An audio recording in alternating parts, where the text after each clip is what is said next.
There is so many people out there that could use your authenticity, that could use your learnings that you've learned, that could learn from things you've also gone through. And that requires a sense of certain vulnerability, a certain sense of openness. But if you're not open, if you're not vulnerable because of a fear of something that you're actually believing, think about all those people that don't get to hear your story, get inspired by your light.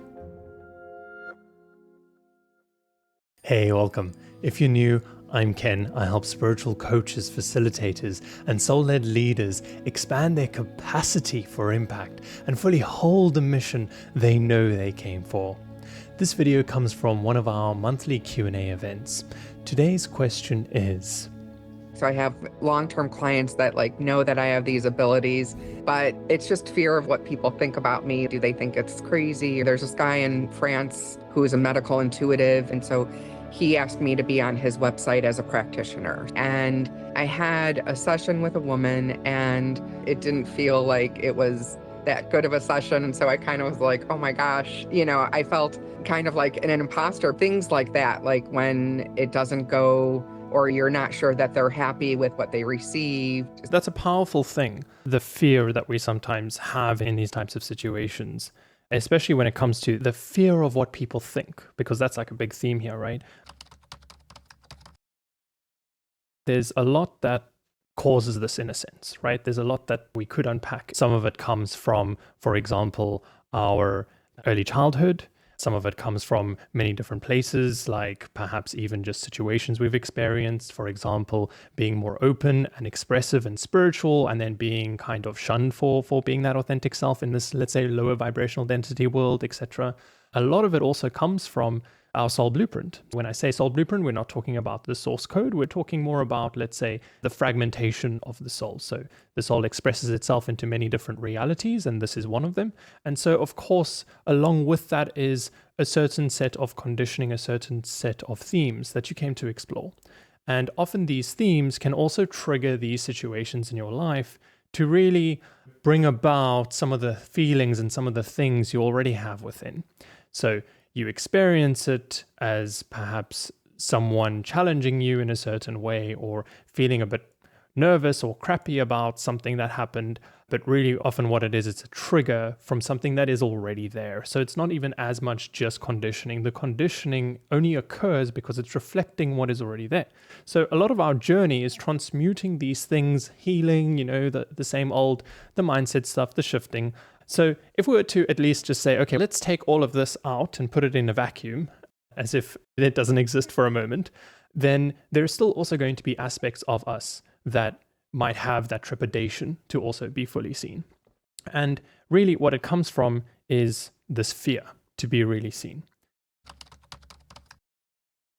Before we get back to the video, if you're a coach, facilitator, or practitioner, and you are here for a mission, to be part of a shift and create a great impact, then I have a gift for you. See, it's my mission to help soul-led leaders to get to their next level of impact by tapping into their full power and intuitive clarity to fully hold the frequency they are meant for.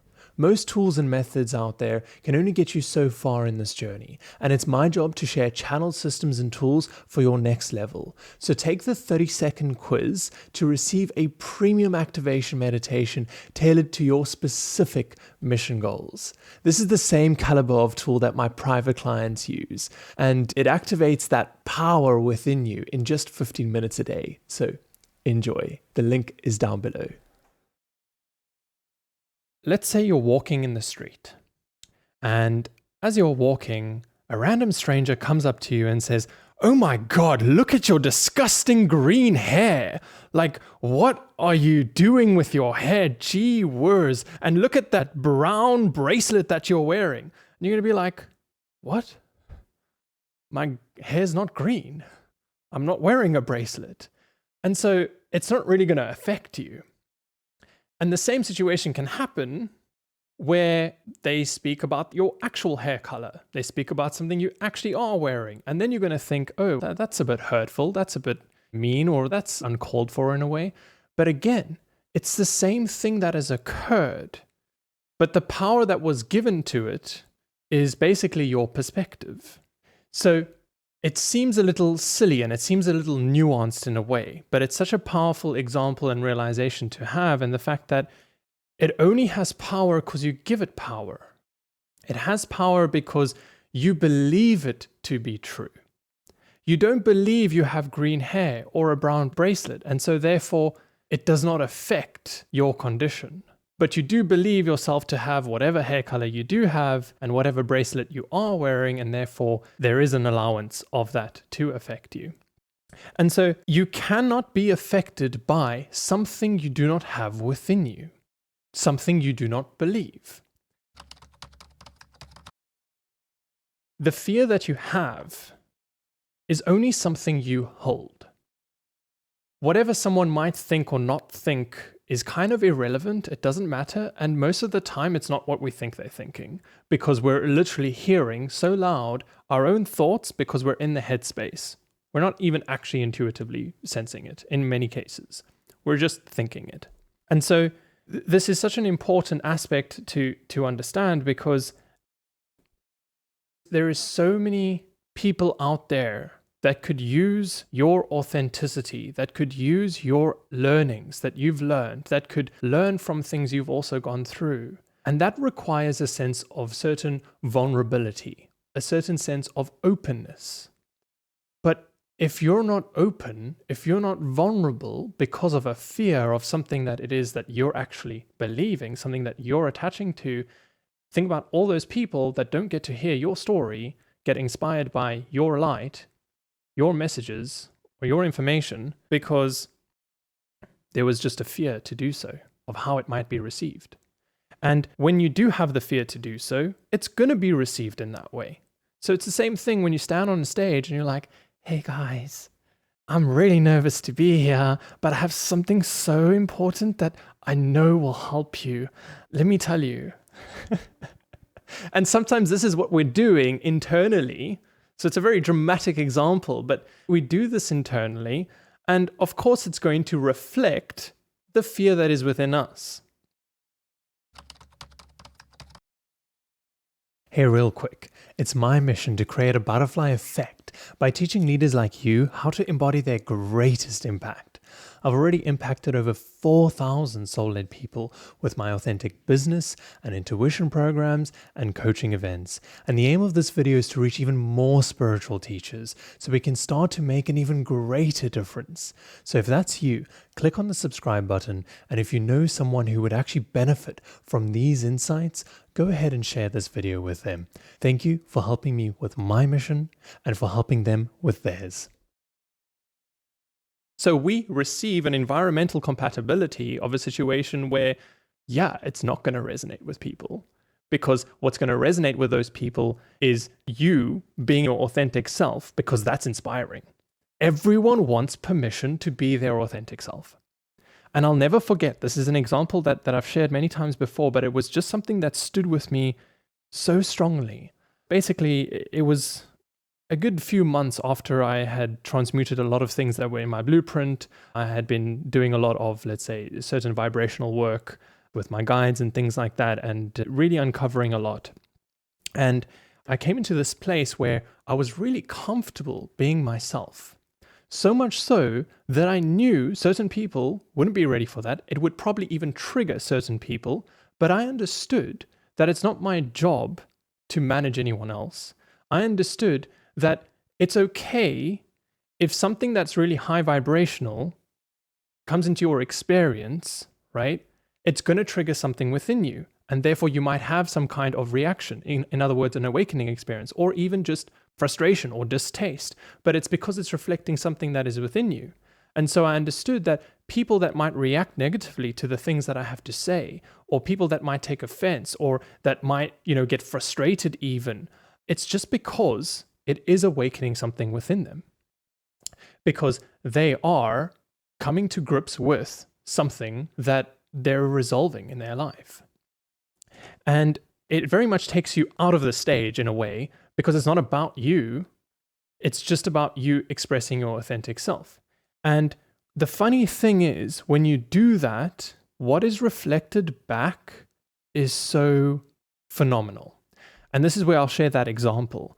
And it was after I was doing a lot of that work, I really became so comfortable in being myself. And it started to spill over, not in just my circles of people that knew me, not just in terms of even communities that I knew were spiritual, but even outside of that, where I was just unapologetically myself and still am. But that example that happened just still has sat with me today. So basically, I'm speaking to basically a friend of a friend, and I can really tell by their demeanor and how they are that they're not very spiritually open.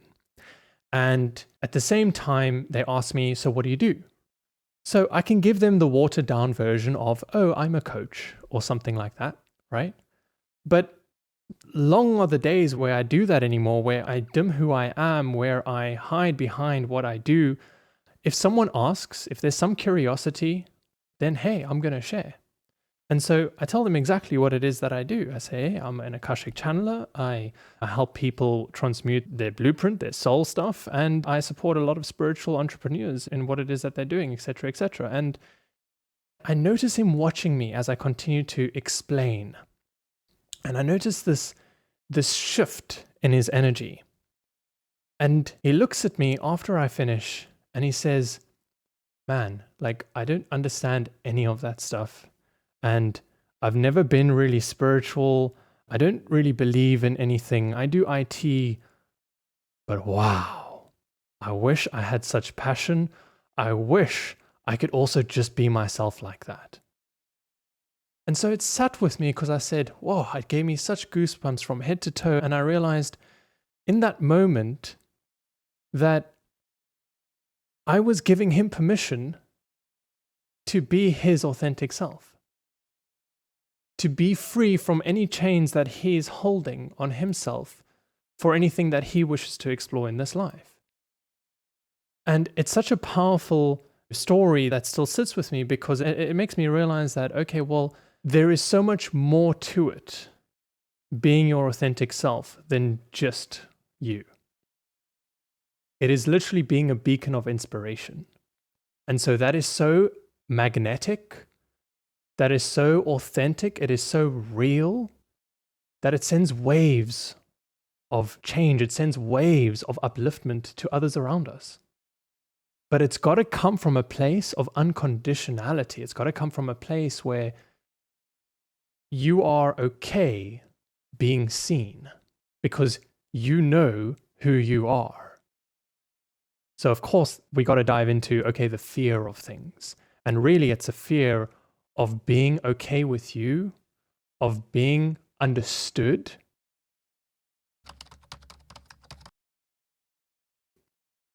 And the reason you often sometimes feel like you're not understood is because you are different. Because you've grown up a little different. Because there is a uniqueness to you. There is something that you're learning. There is something that you think and do differently. But that difference is what inspires. And it might not be understood. But does it matter if anyone else understands? It only matters if you understand. It only matters if you're okay with you. Because at the end of the day, that's the only thing that is unconditional and the only thing that's going to actually help people feel that truly. Hey, it's me again. If you have any questions or thoughts, share them in the comments section down below and I'll be happy to chat. And if you're looking for more intuitive guidance on your soul mission journey, then click on this video above and I'll see you there. Until next time, bye.